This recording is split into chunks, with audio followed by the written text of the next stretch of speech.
Hello my dear friend, welcome back to on channel. तो आज की हमारी वीडियो का टॉपिक है पोजीशनिंग। पोजीशनिंग का मतलब है कि जब हम मार्केट में एंटर करते हैं तो अपने प्रोडक्ट की पोजीशनिंग किस तरीके से की जाती है, किस तरीके से अपने प्रोडक्ट को सुपीरियर दिखाया जाता है हमारे कॉम्पिटिटर के प्रोडक्ट से। तो वो होती है पोजीशनिंग कि हम किस तरीके से अपने प्रोडक्ट को जो है वो बेहतर दिखा सकते हैं, क्या पोजीशन हम अपने प्रोडक्ट के बारे में कस्टमर के माइंड में सेट कर सकते हैं। ठीक है, तो पोजीशनिंग के अंदर सबसे पहले हम ये देखते हैं कि कौन कौन से पॉइंट्स और कौन कौन से टॉपिक हमें कवर करने हैं। पोजीशनिंग में हमें फर्स्ट जो पॉइंट है वो है रिक्वायरमेंट फॉर पोजीशनिंग। पोजीशनिंग की रिक्वायरमेंट क्या है, सबसे पहले हम रिक्वायरमेंट के बारे में जानेंगे। जब हमें पता चल जाएगा कि पोजीशनिंग क्यों करनी है, क्या रिक्वायरमेंट है, उसके बाद हम ये डिसाइड करेंगे कि किस तरीके से हमें पोजीशनिंग करनी है, अपने प्रोडक्ट की पोजीशनिंग की क्या प्रोसेस है। इसका एक पर्टिकुलर प्रोसेस होता है जो हमें फॉलो अप करना पड़ता है। ठीक है, उसके बाद आता है selecting N overall positioning strategy. जब हमने एक प्रोसेस डिसाइड कर लिया, एक प्रोसेस का हमें पता चल गया कि क्या प्रोसेस हमें फॉलो करना है, उसके बाद हम ये सेलेक्ट करते हैं कि क्या स्ट्रेटजी हमें यूज़ करनी है, कौन कौन सी स्ट्रेटजी का हमें यूज़ करना है। ठीक है, पोजीशनिंग करने के लिए बहुत सारी स्ट्रेटजी है, हमें एक बेस्ट स्ट्रेटजी का यूज़ करना होता है हम, ताकि हम एक अपने प्रोडक्ट की जो है अच्छे से अच्छी पोजीशनिंग, बेहतर इमेज जो है, कह सकते हैं कि एक बेहतर इमेज कस्टमर के माइंड में सेट कर सके। उसके बाद जो फोर्थ स्टेप होता है, ठीक है, या फोर्थ पॉइंट जो हम पढ़ने वाले हैं पोजीशनिंग में, वो है communicating and delivering the chosen positioning strategy.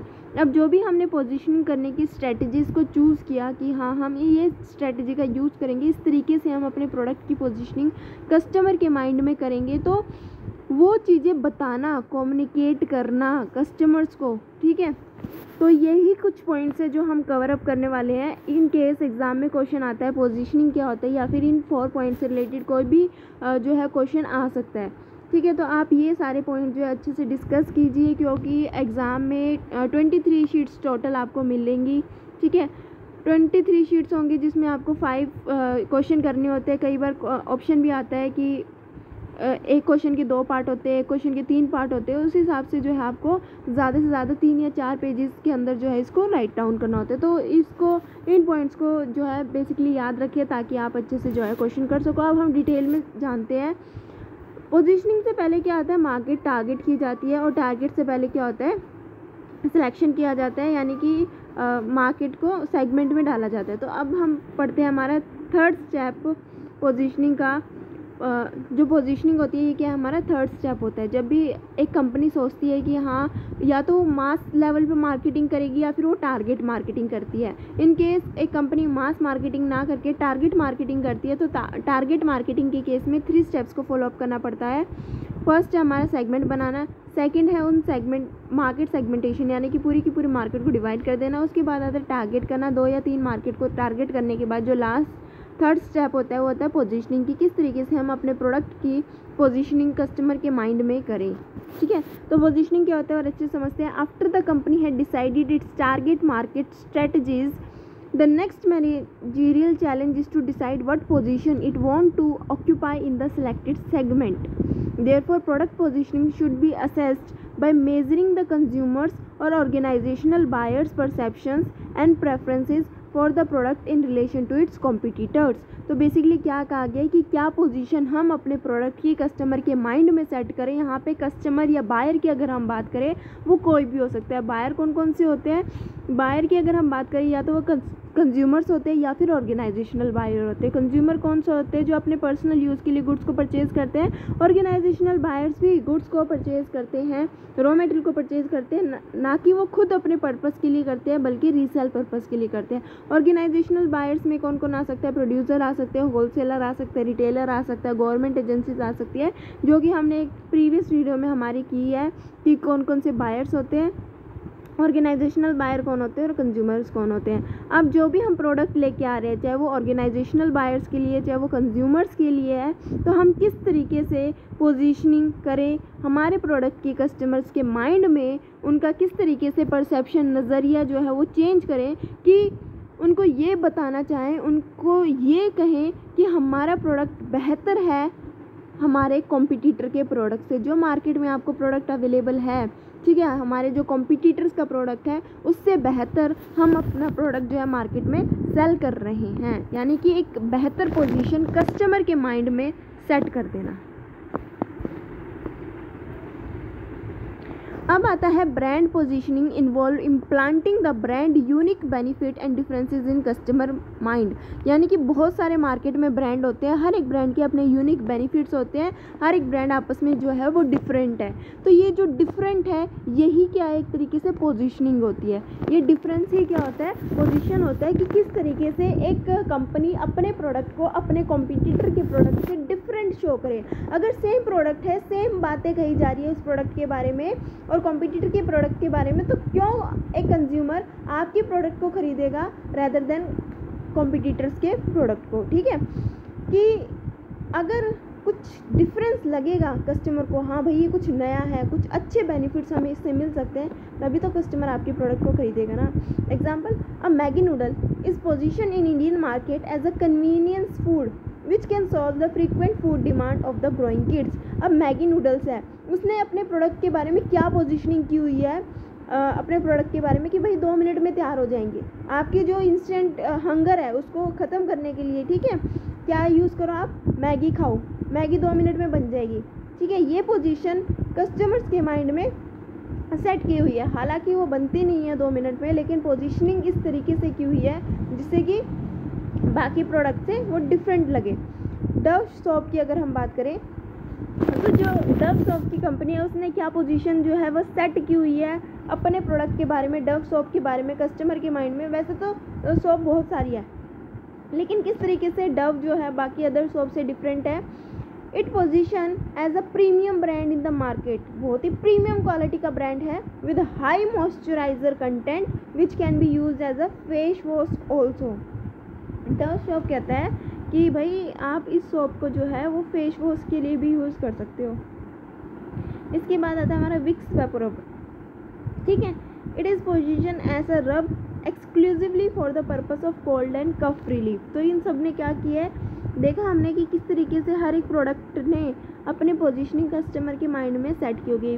Vicks VapoRub कहता है कि भाई जब भी आपको कोल्ड हो, कफ हो, ठीक है, तो उससे रिलीफ पाने के लिए आप विक्स वेपोरब का यूज़ कीजिए। ठीक है, ये हमने जान लिया पोजीशनिंग होती क्या है। जैसे कि हमने पहले पढ़ा था कि हम 4 पॉइंट जो है इसमें कवर करने वाले हैं। पहला, क्या रिक्वायरमेंट होती है, उसके बाद क्या प्रोसेसेस हमें फॉलोअप करने पड़ते हैं, उसके बाद जो 3rd पॉइंट था वो ये था कि क्या स्ट्रेटजी हम यूज़ कर सकते हैं, और जो हमारा 4th पॉइंट था उसके बाद। ठीक है, तो पहले ये पॉइंट्स हम समझते हैं, आगे चल के फिर और अच्छे से इसको क्या करेंगे, हम कवर करेंगे। पहले हम देखते हैं कि रिक्वायरमेंट फॉर पोजीशनिंग, पोजीशनिंग करने की क्या रिक्वायरमेंट होती है। There is a high marketing communicating aimed at consumers of today. They are exposed to various level and types of communication through multiple media like newspaper, television, radio, internet, unconventional media like fairs, festival, exhibition, event and outdoor medias. ठीक है, but the ability of the consumers to evaluate the information and remember all of them are limited by 2 factors. Consumer at a particular point of time pursue one consumption goal which make other information unnecessary for him. Secondly, the ability of a consumer to process all the information is limited due to poor retention rate in consumer's memory box. So consumer are overloaded with information in marketplace, but consumer intention and ability to process this information is limited.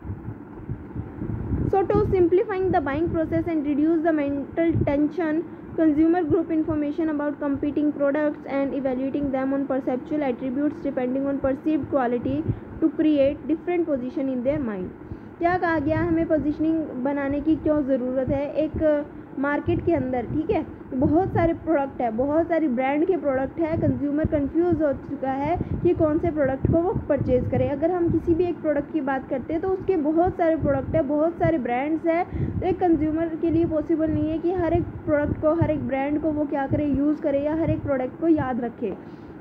ठीक है। तो market के अंदर क्या किया जाता है, हर एक कंपनी अपने अपने प्रोडक्ट के बारे में कस्टमर को बताती है ताकि कस्टमर्स को पता चले कि हाँ भाई इस तरीके का प्रोडक्ट भी मार्केट में अवेलेबल है। लेकिन एक कंज्यूमर के लिए पॉसिबल नहीं है कि वो हर एक प्रोडक्ट के नाम को याद रख सके, हर एक प्रोडक्ट को याद रख सके। इसलिए क्या किया जाता है, एक कंपनी क्या करती है, एक डिफरेंट इमेज अपने प्रोडक्ट की कस्टमर्स के माइंड में सेट करती है ताकि एक कस्टमर जो है उस प्रोडक्ट को, उस ब्रांड को याद रख सके। जब भी कहीं पे भी मार्केट में जाए तो उसके माइंड में वो प्रोडक्ट ही रहे।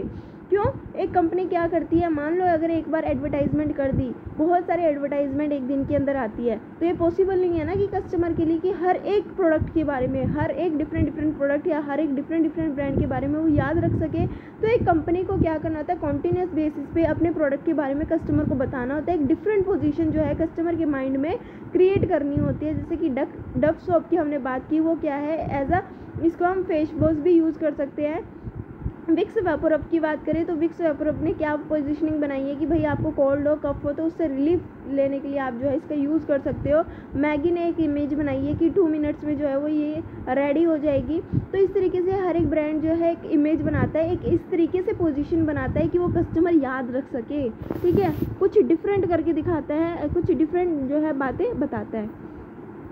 सो a marketer can plan position to his product and can create a sustainable competitive advantages for the product in the selected segment। तो यही कहा गया है कि एक पर्टिकुलर प्रोडक्ट के बहुत सारे ब्रांड मार्केट में है, किस तरीके से अपने प्रोडक्ट को बाकी और लोगों के प्रोडक्ट से बेहतर दिखाया जाए और उस प्रोडक्ट के बारे में, उस प्रोडक्ट के ब्रांड के बारे में, नाम के बारे में कस्टमर याद रख सके और हर बार उसी प्रोडक्ट की डिमांड करे। ऐसी क्या पोजीशनिंग करें, ऐसी क्या डिफरेंट एडवांटेजेस हम उठाएं। ठीक है, उसके बाद आता है हमारा पोजीशनिंग प्रोसेसेस। पोजीशनिंग प्रोसेस क्या होता है, क्या प्रोसेस हमें फॉलो अप करने पड़ेंगे एक पोजीशन, हमें अपने प्रोडक्ट की पोजीशनिंग करने के लिए। A firm can decide a quality and price positioning in a single player situation the customer do not have alternative to compare with.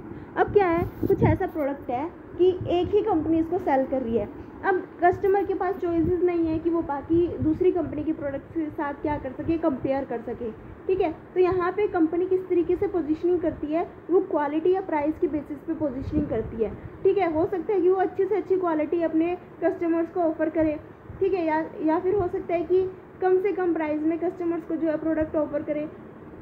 तो सिंगल प्लेयर के केसेस में ये पॉसिबल है कि वो क्वालिटी और प्राइस के साथ क्या कर सकती है, पोजीशनिंग डिसाइड कर सकती है। However, it is observed that any successful positioning decision motivate the competitor to position their offering in the same platform.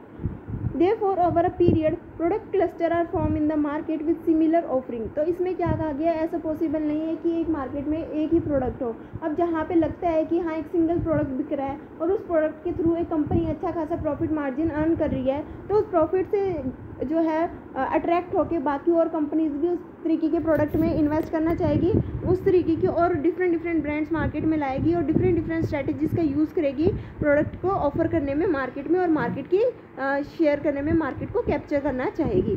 एक कॉम्पिटिटर भी क्या करना चाहेगा, अपने प्रोडक्ट को पोजीशन करना चाहेगा ताकि वो ज़्यादा से ज़्यादा प्रॉफिट अर्न कर सके। ठीक है, तो बहुत सारे जो है मार्केटर्स, बहुत सारे जो कॉम्पिटिटर वो क्या करेंगे, सेम ऑफरिंग्स जो है वो लेके आएंगे। ठीक है, तो ये पॉसिबल नहीं है कि सिर्फ क्वालिटी और प्राइसेस के बेसिस पे क्या किया जाए, पोजीशनिंग किया जाए। ये पॉसिबल है सिर्फ सिंगल प्लेयर के केसेस में, जब बाकी और अदर अल्टरनेटिव्स कंज्यूमर के पास अवेलेबल ना हो। ठीक है, डिसाइड करने के लिए। अब बात करते हैं किस तरीके से पोजीशनिंग की जा सकती है। ठीक है, अगर हम प्रोसेसेस की बात करें तो 3 प्रोसेस होते हैं, 3 स्टेप्स होते हैं, लेकिन उससे पहले हम कुछ और एग्जांपल ले लेते हैं ताकि और बेहतर तरीके से ये कंसेप्ट क्लियर हो। Let us take Indian bathing soap category into considerations. The market has more than 50 brands available in 2 different clusters. 50 brands in 2 different clusters, that is do good category like Margo, Dettol, and feel good category like Lux, Aveda, etc. यहाँ पे हम किसकी बात कर रहे हैं, soap की बात कर रहे हैं, साबुन की बात कर रहे हैं। साबुन में कितनी कैटेगरी है, बेसिकली 2 डिफरेंट कैटेगरी में हमने डिवाइड किया। एक तो है कि भाई डू गुड कैटेगरी जो अच्छा काम कर रही है, और कुछ ऐसे सोप्स है जो जिससे आप क्या कर रहे हो, अच्छा फील कर रहे हो। ठीक है, so each of these brand try to create difference within the cluster by offering different brand value. दोनों ही ग्रुप क्या कर रहे हैं, डिफरेंट ब्रांड वैल्यू को क्रिएट कर रहे हैं कस्टमर्स के माइंड में। But suddenly Fair and Lovely launch a new category of soap. Fair और लवली पहले क्रीम बनाता था, इसने एक नई कैटेगरीज को लॉन्च किया। पहले हमने 2 कैटेगरी देखी है साबुन के अंदर, do good category, feel good category. Fair lovely आई, उसने एक कॉम्बिनेशन लाया, उसने एक अनदर कैटेगरी बनाई। ना ही उसने डू गुड कैटेगरी बनाई, ना ही उसने फील गुड कैटेगरी बनाई। इसने क्या बनाया, इसने कॉम्बिनेशन लेके आई, combination of feel good and do good category and enter into the market with its unique offering. अब ये मार्केट के अंदर अगर उन दोनों कैटेगरी के साथ ऑफर करती तो एक डिफरेंट इमेज, उसकी एक डिफरेंट पोजीशन उस पर्टिकुलर ब्रांड की नहीं डेवलप हो पाती कस्टमर के माइंड में, क्योंकि पहले से बहुत सारे ब्रांड अवेलेबल है। जब एक नया मार्केटर, एक नई कंपनी नए प्रोडक्ट के साथ, नए ब्रांड के साथ आती है तो कुछ नई पोजीशनिंग के साथ आती है, ताकि कुछ नया हट के ऑफर कर सके अपने कस्टमर्स को और कस्टमर उसके ब्रांड को याद रख सके और उस कंपनी के प्रोडक्ट को परचेज़ करना स्टार्ट कर दे। तो फेयर लवली ने एक अच्छा जो है ऑफ़र लेके आई, एक अच्छी पोजीशनिंग स्ट्रेटजीज लेके आई कि उसने इन दोनों ही कैटेगरी को क्या कर दिया, कंबाइन कर दिया। Success of Fair and Lovely in the high competitive market is attributed to identifying of the competitive advantages and develop a market strategy based over that. इसमें यही कहा गया है कि ये जो पोजीशनिंग लेके आई, इससे जो है competitive advantages fair and lovely cream ने, सोप ने जो है वो अचीव कर ली। हम क्वेश्चन क्या कर रहे थे, हम कर क्या रहे थे, हम कर रहे थे पोजीशनिंग के प्रोसेसेस के बारे में। हम वही तो पढ़ेंगे अब, क्या प्रोसेसेस है, क्या स्टेप्स हमें करने हैं। बेसिकली 3 स्टेप्स फॉलो अप करने पड़ते हैं जब भी आप क्या कर रहे हो, पोजीशनिंग कर रहे हो अपने प्रोडक्ट की। क्या 3 स्टेप्स है, identifying a set of possible competitive advantages upon which to build a position. एक ऐसी पोजीशनिंग हमें करनी है अपने ब्रांड की जिससे कि हम एडवांटेज ले सके। कैसा, कॉम्पिटिटिव एडवांटेजेस, कि हम अपने प्रोडक्ट को हमारे कॉम्पिटिटर के प्रोडक्ट से बेहतर बना सके। फर्स्ट स्टेप है कॉम्पिटिटिव एडवांटेजेस को आइडेंटिफाई करना। Easy to remember, identifying competitive advantages, this is the first step. ठीक है। Second step is choosing the right competitive advantages. Competitive advantages को आइडेंटिफाइंग करना और एक राइट सही कॉम्पिटिटिव एडवांटेजेस को चूज करना। Third point, select an overall positioning strategies. ठीक है, select an overall positioning strategy, जो कि हमारा थर्ड पॉइंट था पोजीशनिंग का, और ये क्या है, पोजीशनिंग प्रोसेस का भी थर्ड पॉइंट है। ठीक है, सबसे पहले हम करते हैं identifying the possible competitive advantages. क्या पॉसिबल कॉम्पिटिटिव एडवांटेजेस हैं, उसको आइडेंटिफाई करना है। डिटेल में पढ़ते हैं क्या होता है ये। When the company can position itself as providing superior value to its customer, then we can say that the company has competitive advantages in the marketplace. वही बात तो हम इतनी देर से कर रहे हैं कि बाकी और कॉम्पिटिटर से अलग, कुछ बढ़िया, कुछ हट के जो वो दे रहे हैं उससे कुछ अलग सुपीरियर वैल्यू कस्टमर्स को प्रोवाइड करना, तभी तो हम कॉम्पिटिटिव एडवांटेज अचीव कर पाएंगे। जो वो दे रहे हैं हम भी वही देने लग गए तो फ़ायदा क्या है। ठीक है, अगर वो 2 चीज़ दे रहे हैं तो हम उनको, हमारे कॉम्पिटिटर को 1 चीज़ एक्स्ट्रा दे रहे हैं। ठीक है, हम क्या कर रहे हैं, एक सुपीरियर वैल्यू प्रोवाइड कर रहे हैं। If the company decide to position the product in the market as a superior product on quality dimensions, then the brand should also deliver the same to the customer, failing which there is likely to be subsequent rejection of the product by the customer. मान लो एक company है, वो positioning करती है अपने product की, market में प्रोडक्ट लेके आई और कस्टमर को कह रही है हमारे प्रोडक्ट की जो क्वालिटी है कॉम्पिटिटर से बेहतर है, ट्राई तो करो। पोजीशनिंग सेट कर दी कंपनी ने, क्वालिटी की अच्छी क्वालिटी है। जब कस्टमर चेक करने लगे उसकी क्वालिटी तो रद्दी निकली। ऐसा कोई कस्टमर प्रोडक्ट खरीदेगा? नहीं खरीदेगा। वो प्रोडक्ट क्या हो जाएगा, रिजेक्ट हो जाएगा और एक कंपनी सक्सेस नहीं कर पाएगी। कंपनी ने जो पोजीशनिंग की है, जो कंपनी दावे कर रही है प्रोडक्ट के बारे में, वो क्वालिटी, ठीक है, वो चीज़ उस प्रोडक्ट में होनी चाहिए। So positioning being with differentiating the product on actual attributes so that the customer will receive higher value than the competitors. Technological capability which the firm adapt, the reputation of the firm and the country of origin in the global marketing environment. The capabilities should be unique in nature so that they will be difficult to replicate by the competitors. ऐसी positioning करो कि जो हमारा competitor है वो भी उसको क्या ना कर पाए, कॉपी ना कर पाए। ठीक है, एक यूनिकनेस, एक यूनिक कैपेबिलिटीज़ जो है हमें अपने प्रोडक्ट में लानी है। कुछ यूनिकनेस होगी तभी तो हम कॉम्पिटिटिव एडवांटेजेस को अचीव कर पाएंगे। कुछ यूनिक ही नहीं है, सेम है, तो क्या कॉम्पिटिटिव एडवांटेज। थर्ड कंसेप्ट क्या कहता है, creating competitive advantages by neutralising competition. अरे कंपटीशन करना ही क्यों है, कंपटीशन को ख़त्म करने की कोशिश करो ना, एक कदम आगे चलो, ठीक है। Competition inheritance has a tendency to grow in its own as the profitability will attract new and major player to enter into the business and competition for existing player is sustainable to imitation। अब क्या होता है, कोई existing company है, उसके अलावा और कोई कंपनी काम नहीं कर रही, लोगों ने देखा अच्छा खासा धुआंधार कंपनी क्या कर रही है, प्रॉफिट अर्न कर रही है, बाकी और से रहा नहीं गया, अरे ये कंपनी प्रॉफिट इस प्रोडक्ट में कर सकती है तो हम क्यों नहीं कर सकते। उस कंपनी को देख के और बहुत सारे लोग आ गए, अब कॉम्पिटिटर बन गए उस कंपनी के, ठीक है, उस कंपनी के कॉम्पिटिटर बन गए। अब जो एग्जिस्टिंग कंपनी है उसी की तो नकल कर रहे हैं, उसी की तो क्या कर रहे हैं, इमिटेशन कर रहे हैं, नकल कर रहे हैं। जो वो नकल करके उसके साथ आ गए, उससे और बेहतर करने लगे, तो पुरानी कंपनी तो रद्दी हो जाएगी, उससे तो कोई प्रोडक्ट खरीदेगा ही नहीं। तो जो एग्जिस्टिंग कंपनी है उसको इस तरीके से अपने प्रोडक्ट को दिखाना है। मान लो एक प्रोडक्ट लेके आई, समय समय पे नई नई इनोवेशन करनी है, नई नई चीज़ें लेके आनी है, ताकि जो उसकी राइवल कंपनी है, जो उसके कॉम्पिटिटर है, उसको कॉपी ना कर पाए, ठीक है। Neutralising competitions demand strategic perspectives we start identifying who are your rival in business. सबसे पहले कंपनी को ये देखना चाहिए कि उसके कॉम्पिटिटर कौन है।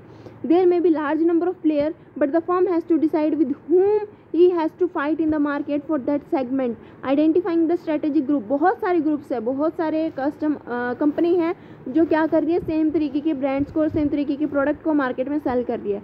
लेकिन एक कंपनी को हर किसी पे जो है वो नज़र नहीं रख सकती, ठीक है। कुछ स्मॉल प्लेयर्स भी होंगे, कुछ लार्ज प्लेयर भी होंगे। कंपनी को उन प्लेयर्स के साथ जो है वो देखना है कि जो उससे क्या कर रही है, कंपटीशन कर रही है, कौन किस एक पर्टिकुलर सेगमेंट में एक कंपनी को उन लोगों को देखना है जिसके साथ वो क्या कर रही है, कंपटीशन कर रही है, जो लार्ज प्लेयर्स हैं, ठीक है।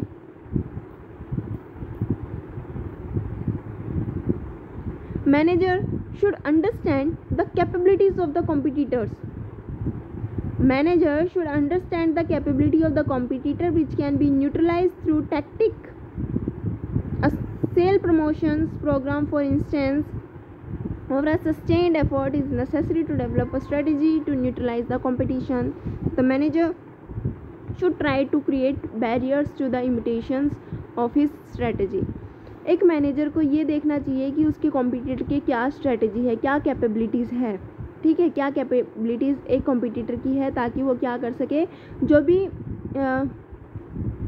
कंपटीशन हो रहा है उस कंपटीशन को क्या किया जाए, ख़त्म किया जाए। ऐसी कोई स्ट्रेटजीज लगाई जाए, ऐसे बैरियर्स को क्रिएट किया जाए ताकि जो हमारे कॉम्पिटिटर है वो क्या ना कर पाए, नकल ना कर पाए, कॉपी ना कर पाए, ठीक है, ताकि हमें कंपटीशन ना करना पड़े, हम अपने जो कॉम्पिटिटर है उनसे आगे रहें, ठीक है।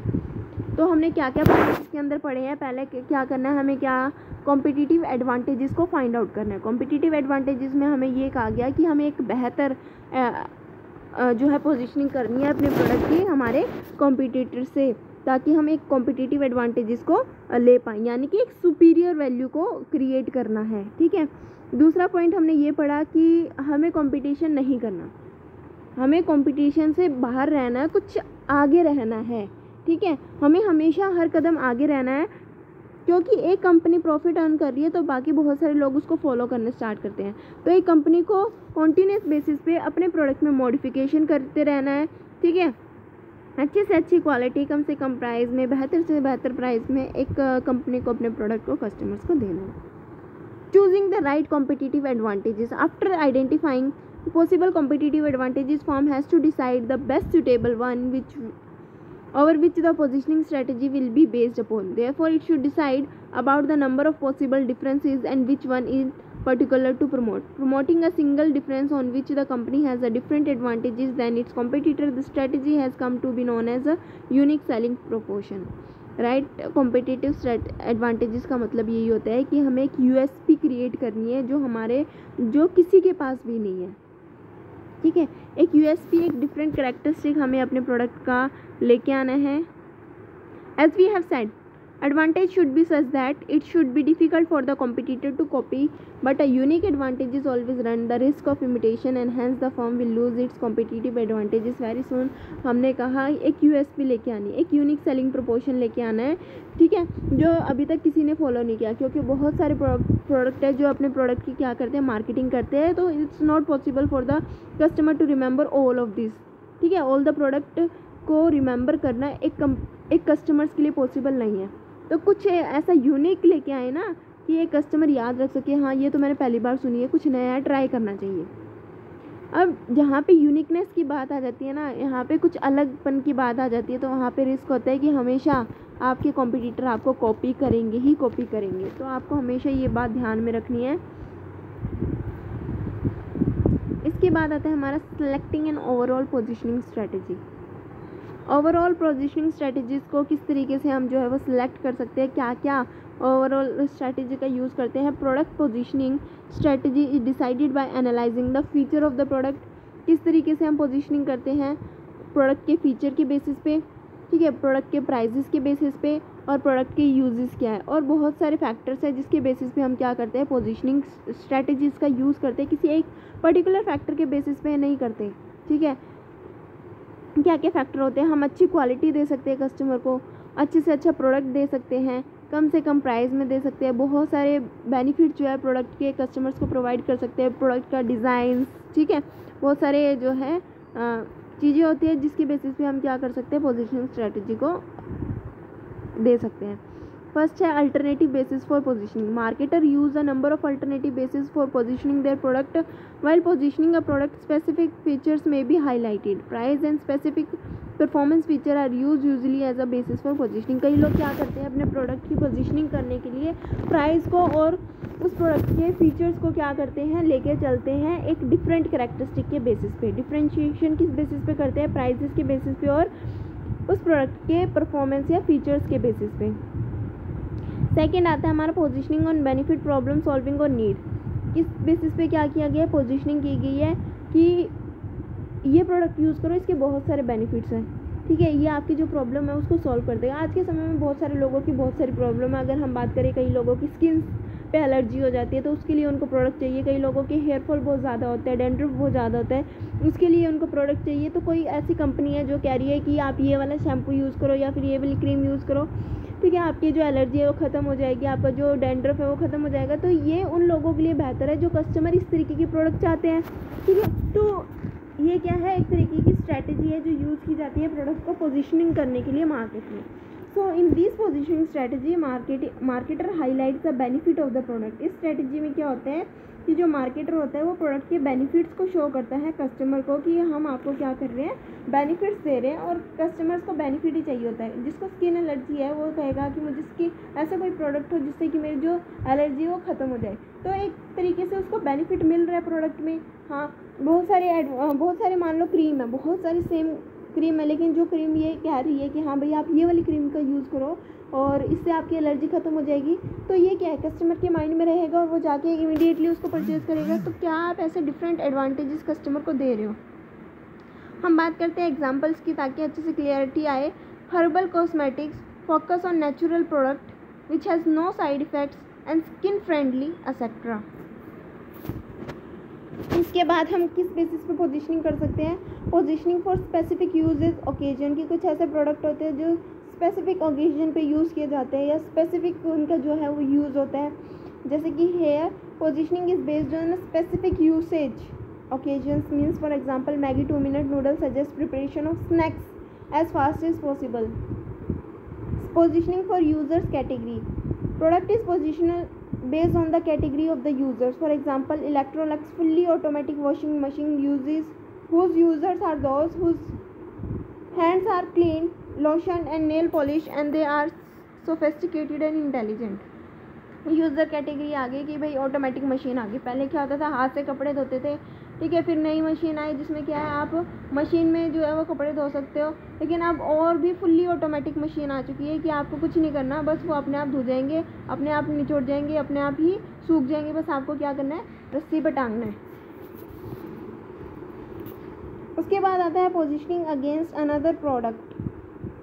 Both implicit and explicit positioning strategy are use against the rival product. दोनों ही तरीके की इम्प्लिसिट और एक्सप्लिसिट जो है पोजिशनिंग स्ट्रेटजी का यूज़ किया जाता है। उसके बाद आता है production class dissociation. It is a less common positioning strategy. It is effective when a new product is introduced and is differ from the typical product in an established category. अब क्या होता है कि हम अपने प्रोडक्ट को बाकी हमारी जो कंपनी के प्रोडक्ट हैं उनसे डिफरेंट बनाते हैं।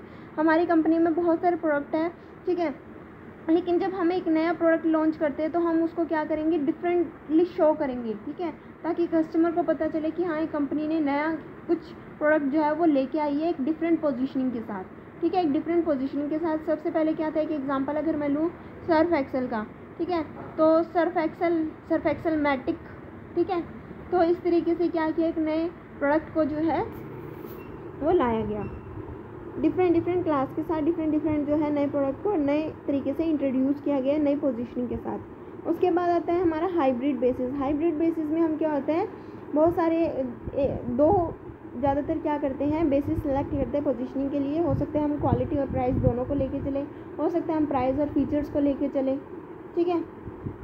तो consumer will by product and services which gives them the highest possible value among all the available alternatives. Therefore managers should position the brand in such a way that they offer the highest value to the customers. इसके बाद हमारा जो आता है fourth point, अगर positioning की बात करें तो पोजीशनिंग में सबसे पहले हमने पढ़ा था पोजीशनिंग होती क्या, पोजीशनिंग की क्या रिक्वायरमेंट होती है, क्या प्रोसेसेस होते हैं, बेसिकली 3 प्रोसेस होते हैं जो हमने पढ़े। उसके बाद आता है हमारा क्या स्ट्रेटजीज़ का हम यूज़ कर सकते हैं पोजीशनिंग करने के लिए, किस तरीके से पोजीशनिंग को किया जाता है। उसके बाद हम पढ़ते हैं communications and delivering the chosen positioning strategy. जो भी हमने पोजीशनिंग स्ट्रेटजी को चूज़ किया है उसको हमें कम्युनिकेट करना है, बताना है अपने कस्टमर को। Manager should take the next step in communicating the selected position to the target audience. If the brand communication talks about a specific positioning proposition, then the brand should deliver the same at the trial as well as adoption stage of the product. यानी कि जब भी एक company क्या करती है, नए product को लॉन्च करती है तो उससे पहले ट्राई करती है, देखती है, कस्टमर्स में टेस्ट मार्केटिंग करती है, चेक करने के लिए कि प्रोडक्ट की कितनी डिमांड है। अब कंपनी को ये ध्यान में रखना होगा कि जब भी टेस्ट मार्केटिंग कर रही है, जब भी वो एक्चुअली में क्या कर रही है, कम्युनिकेट कर रही है, अपने प्रोडक्ट को बता रही है, कस्टमर्स को दिखा रही है, तो इमीडिएटली उसे क्या ज़्यादा गैप नहीं रखना टेस्ट मार्केटिंग में और कमर्शियल मार्केटिंग के बीच में, क्योंकि अगर ऐसा हो गया तो बीच में जो कॉम्पिटिटर है वो आके उसका फ़ायदा उठाएंगे और इमीडिएटली जो है उस प्रोडक्ट को मार्केट में इस्टेब्लिश कर लेंगे और एडवांटेजेस जो है वो ले लेंगे। तो ये थी आज की हमारी वीडियो जिसमें हमने पोजीशनिंग के बारे में पढ़ा, पोजीशनिंग क्या होती है, और पोजीशनिंग के अंदर हमने पढ़ा रिक्वायरमेंट क्या है, प्रोसेसेस क्या है, किस तरीके के हम जो है स्ट्रेटजी का चूज़ कर सकते हैं, और उसके बाद आता है कि हमें अपनी जो भी स्ट्रेटजी का यूज़ किया है उसको हमें क्या करना है, कम्युनिकेट करना है, डिलीवर करना है। आई होप आप सभी को क्लियर हो गया होगा पोजीशनिंग क्या होती है। उसके बाद आता है हमारा रीपोजीशनिंग, जो हम क्या करेंगे नेक्स्ट वीडियो में कवर अप करेंगे।